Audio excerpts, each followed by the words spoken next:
নমস্কার বন্ধুরা, আমি কোজাগরি আবারও চলে এসেছি তোমাদের কাছে একটা ভিডিও উপস্থাপন করতে। আজ তোমাদের কাছে যে ভিডিওটি আমি উপস্থাপন করতে চলেছি বা পেশ করতে চলেছি সেটা হলো, তোমার বাড়িতে কি ভগবান কৃষ্ণের কোনো বিগ্রহ রয়েছে? অর্থাৎ আমি বলতে চাইছি, ভগবান কৃষ্ণের বাল্যবেলা গোপাল অর্থাৎ গোপু যদি তোমার বাড়িতে থেকে থাকে, বা ভগবান কৃষ্ণের বড়বেলার যদি বড় বিগ্রহ থেকে থাকে, তাহলে সে ঠাকুরের প্রতি অর্থাৎ সেই ভগবান কৃষ্ণের প্রতি কিছু অনিবার্য নিয়ম থাকে, যেগুলো মেনে চলতে হয়।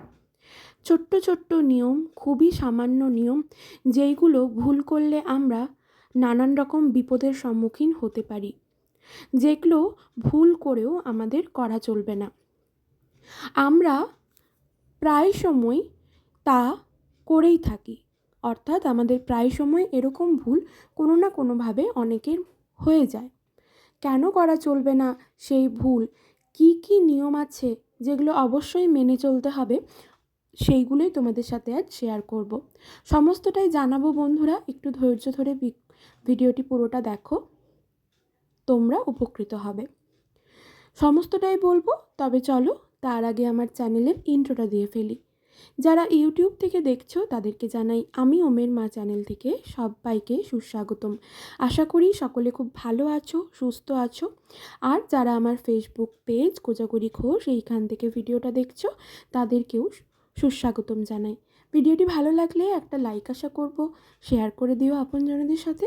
আর যদি তোমাদের কিছু জানার থাকে অবশ্যই আমাকে কমেন্ট করো, আমি তোমাদের কমেন্টের যথাযথ রিপ্লাই দেবো। তো চলো বন্ধুরা, আর বিশেষ দেরি না করে আসল তথ্যে চলে যাই। সবার প্রথম বলবো ভগবান কৃষ্ণকে, অর্থাৎ ভগবান কৃষ্ণের বাল্যরূপ এইরকম যদি তোমার কাছে গোপু সোনা বা গোপাল থেকে থাকে, বা তোমার বাড়িতে যদি ভগবান কৃষ্ণের বড়বেলার কোনো বিগ্রহ থেকে থাকে, তাহলে তাকে কোনো দিনও গঙ্গা জল দেবে না। কেননা গঙ্গা জল ভগবান বিষ্ণুর চরণ থেকে উৎপন্ন, তাই ভগবান কৃষ্ণকে কখনোই গঙ্গা জল দেবে না। খাবার জন্য খাবার উপযুক্ত জল দাও, এবং স্নানের জন্য নর্মাল যে জলে তুমি স্নান করো সেই জলও ধরে কিন্তু ভগবানকে স্নান করাতে পারো। এই তো গেল একটা পয়েন্ট। 2 নম্বর যেটা, সেটা হলো ভগবান কৃষ্ণকে প্রত্যেক দিন তুমি যদি ফুল না দিতে পারো, ভগবান কৃষ্ণের অতি পছন্দের ফুল হলো যে কোনো হলুদ ফুল, তুমি যদি প্রত্যেক দিন ফুল দিয়ে তাকে পুজো না করতে পারো, অবশ্যই তার চরণে একটি তুলসী পাতা সাদা চন্দন সহযোগে অর্পণ করবে। ফুল সবসময় হয়তো অ্যাভেলেবেল থাকে না, যারা আমরা শহরে বাস করি সবাই হয়তো সবসময় ফুল পায় না। সেক্ষেত্রে বলবো, ভগবানকে ফুল না দিতে পারলেও, তার চরণে ফুল অর্পণ করতে না পারলেও, অবশ্যই তার চরণে একটি সাদা চন্দন সহযোগে একটি তুলসী পাতা নিবেদন করবে। এই গেল 2 নম্বর।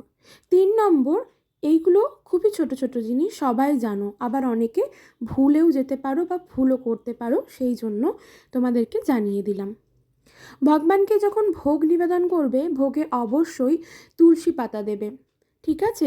শুধু ফুল দিয়ে ভগবানকে ভোগ অর্পণ করবে না, ভগবান কৃষ্ণকে বললাম। অবশ্যই তাকে তুলসী পাতা সহযোগেই ভোগ দেবে, নইলে তিনি তোমার ভোগ কখনোই গ্রহণ করবেন না। অবশ্যই তার ভোগে একটি তুলসী পাতা নিবেদন করবে, নইলে তিনি সেই ভোগ অর্পণ করবেন না। 4 নম্বর যেটা, সেটা হলো কৃষ্ণকে অর্থাৎ গোপাল যদি তোমার বাড়িতে থেকে থাকে, তাকে প্রত্যেক দিন স্নান করাও। যদি স্নান করানোর সুযোগ বা সময় প্রত্যেক দিন না হয়ে ওঠে, তবে অন্ততপক্ষে তার একটা নিজস্ব একটা কাপড়ের টুকরো কিংবা লাল শালুর টুকরো কিংবা গামছা বা টাওয়েল, ছোটো যে রুমালগুলো হয় সেই ধরনের কোনো কিছু ভালো করে জল দিয়ে ধুয়ে তার প্রত্যেক দিন গা মুছিয়ে দাও, নচেত আচমন করো, ঠিক আছে? ভগবানকে কিন্তু প্রত্যেক দিন স্নান করাতে হয়। যদি কোনোভাবে স্নান করাতে না পারো, কোনো সময় সেভাবে ঠিকভাবে না বের করতে পারলে, যদি সেটা সম্ভব না হয়, সেক্ষেত্রে বলবো অবশ্যই আচমন করো, নচেত একটা ভিজা ন্যাকড়া বা গামছা বা রুমাল এই টাইপের, যেটা শুধুমাত্র কৃষ্ণের জন্যই তুমি ব্যবহার করছো, গোপালের জন্যই ব্যবহার করছো, সেটা তার জন্যই রেখে দাও এবং সেটা দিয়ে ভালো করে তার চোখ মুখ মুছিয়ে দাও। তারপর অবশ্যই তাকে সাদা চন্দনের একটি ফোঁটা দাও এবং সাদা চন্দন সহযোগে একটি তুলসী পাতা, অনেকগুলো তুলসী পাতা না দিতে পারলেও হবে, অন্ততপক্ষে একটা তুলসী পাতা তার চরণে অর্পণ করো। দেখবে তোমার মোক্ষ লাভ হবে। ভগবান কৃষ্ণের কৃপা অনায়াসে পেয়ে যায় মানুষজন, যদি তাকে তুমি শুদ্ধ হয়ে শুদ্ধ মনে ডাকতে পারো না, তিনি তোমার সব কথা রাখবেন। আমরা যখন কষ্ট পাই আমরা তখন ভাবি ভগবান আমার ফল কি পরীক্ষা নিচ্ছে, আমাকে কি ফল দিচ্ছে, আমাকে কেন এত বিপদের মুখে ফেলছে। এটা ভুল কথা। তিনি আমাদেরকে বিপদের মুখে ফেলছেন না, তিনি আমাদের পরীক্ষা নিচ্ছেন যে আমরা শত কষ্টের মধ্যেও কতক্ষণ তাকে মনে রাখতে পারি, তার নাম গান করতে পারি, তাকে আমাদের মনে রাখতে পারি। আমরা রেগে গিয়ে, আমরা বিরক্ত হয়ে তাকে ছেড়ে দিচ্ছি কি না, এটাই তিনি লক্ষ্য করেন। আর একবার যারা ভগবানকে পায়, যারা দর্শন পায়, তাদের তো আমার কিছুই বলার নেই। অনেক মানুষ থাকে যারা দর্শন পায় না ভগবানের, কিন্তু কোনো না কোনোভাবে ইঙ্গিত পায়, জানবে সেই ইঙ্গিত ভগবান কৃষ্ণ স্বয়ং তোমাকে দিচ্ছেন। তাই অবশ্যই ভগবান কৃষ্ণের পুজো করো, যথা নিয়ম অনুসারে পুজো করো। নিয়ম বিরাট কিছু নেই, বিরাট বড় কিছু নেই, কিন্তু অন্ততপক্ষে এই ছোট্ট ছোট্ট নিয়ম, যেমন তাকে স্নান করানো, তার ভোগে তুলসী পাতা অর্পণ করা, তাকে স্নান করাতে না পারলে আচমন করানো, আচমন করিয়ে তারপর তাকে ভিজে ন্যাকড়াতে করে বা ভিজে গামছাতে করে মুছিয়ে দেওয়া, তার ভোগে তুলসী পাতা অর্পণ করা, তার চরণে অর্পণ করা তুলসী পাতা, এই জিনিসগুলো অবশ্যই মেনে চলো, দেখবে 100% ফললাভ হবে। ভগবান কৃষ্ণ কাউকে ফেরান না, তিনি অমায়িক, তার কাছে আমরা সবাই আপ্লুত। তাকে যদি মন প্রাণ দিয়ে ডাকা যায়, তিনি কখনো আমাদেরকে বিফলে ফেলেন না। এরপর যেটা বলবো, ভগবান কৃষ্ণকে সন্ধেবেলায় যখন সন্ধে দেখাবে, তারপর যখন শয়ন দিতে যাবে, তার আগে কিন্তু তিনি যেখানে বসেছিলেন, তাকে যেখানে বসিয়ে রেখে পুজো করো, সেই জায়গায় সমস্ত তুলসী পাতা, ফুল, মালা সব কিছু পুরনো যেটা হয়ে গেছে, সকালবেলা যেটা পুজো করেছো, সেইগুলো ফেলে দাও। সেইগুলো পরিষ্কার করে সরিয়ে তারপর সেই জায়গাটা ক্লিয়ার করে সেখানে শয়ন দাও। বোঝাতে পারলাম? তারপর যেটা বলবো সেটা হলো, ভগবান কৃষ্ণকে অর্থাৎ গোপালকে কখনোই একটা জামা না কেচে পরাবে না, ঠিক আছে?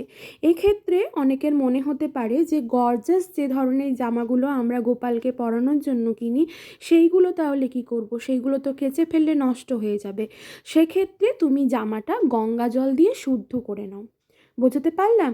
যেইগুলো গোপালের পরানোর জন্য যেই জামাগুলো অনেক গর্জাস হয়, যেইগুলো কাচলে পুঁথির কাজ থাকে, চুমকির কাজ থাকে, যেগুলো নষ্ট হয়ে যেতে পারে, সেক্ষেত্রে পোশাকগুলোকে গঙ্গা জল দিয়ে শুদ্ধ করে নাও, ঠিক আছে? একবার পরানোর পর তারপর দ্বিতীয়বার আবার সেটা রিপিট করতে পারবে, কিন্তু প্রত্যেক দিন তাকে কিন্তু কাঁচা জামা কাপড় পরিধান করাবে। আশা করি বোঝাতে পারলাম।